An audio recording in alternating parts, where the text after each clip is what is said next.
ظهرت الفنانة حورية فرغلي مؤخرا بشكل جميل وجذاب، واستعادت ثقتها بنفسها بعد فترة طويلة من الغياب بسبب المشكلات الصحية اللي عانت منها.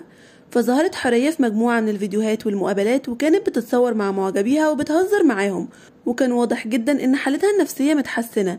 وكمان اتعرض عليها أعمال فنية جديدة، وده خلاها تستعيد جزء كبير من ثقتها بنفسها. والسبب في استعادة حورية لجزء كبير من جمالها الطبيعي إنها ركبت أنف صناعي معمول مخصوص ليها من السيليكون.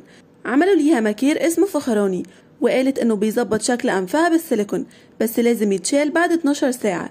وقالت إن في لندن بيعملوا أنف صناعي بيفضل 3 سنين، وإنها ناوية تعمله، خصوصا لأنه ما عادش هينفع تعمل عمليات تانية. كعمليات مش هينفع اعملها خالص. ما فيش ما عنديش عظم تاني في بقيه جسمي عشان يتشال ويتحط هنا وبتاع. دلوقتي انا في مكر يعني سبيشال افكت في مصر اسمه فخراني.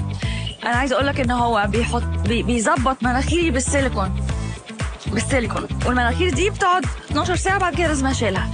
في لندن بقى عرفت انها موجوده بيعملوها، بس هو بتقعد 3 سنين. وبفضل الأنف السيليكون ده رجع شكلها وملامحها زي الأول قبل ما تعمل الحادثة، والتغيير ده ساعدها في إعادة ثقتها بنفسها، خصوصا إن الأنف الجديد بيتطابق مع ملامحها الأصلية اللي فقدتها بعد وقوعها من على الحصان.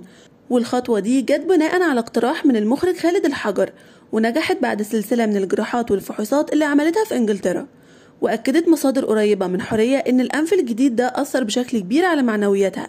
وقالت حورية إنها اتأثرت جدا بعد ما شافت شكلها بنفس شكلها القديم قبل الحادثة.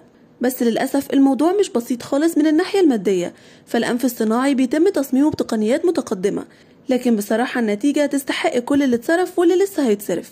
وقررت حورية استخدام الأنف الصناعي في المقابلات التلفزيونية المسجلة بس، وهتفضل على طبيعتها في حياتها اليومية، لأنها حاسة بأنها أكتر قوة وتقبل لنفسها بعد التحديات الصعبة اللي مرت بيها.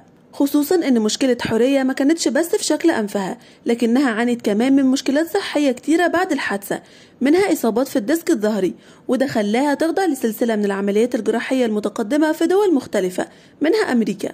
بعد فترة طويلة من العلاج والتعافي، بتستعد حورية فرغلي للرجوع للساحة الفنية بدور بطولة في فيلم جميلة والغضب، وهو مشروع سينمائي دولي تحت إدارة المخرج خالد الحجر، اللي هيرجع للإخراج السينمائي بعد فترة طويلة من الغياب. وفيلم جميلة والغضب هو إنتاج مشترك بين فرنسا وإنجلترا وهولندا، وبيتم تصويره في مصر و4 دول أوروبية تانية. وأكد المخرج خالد الحجر إن اختياره لحورية جه بعد نجاح عمليتها الأخيرة واستعادتها لحالتها الصحية الطبيعية. ما تنسوش الاشتراك علشان نتابع الجديد مع بعض.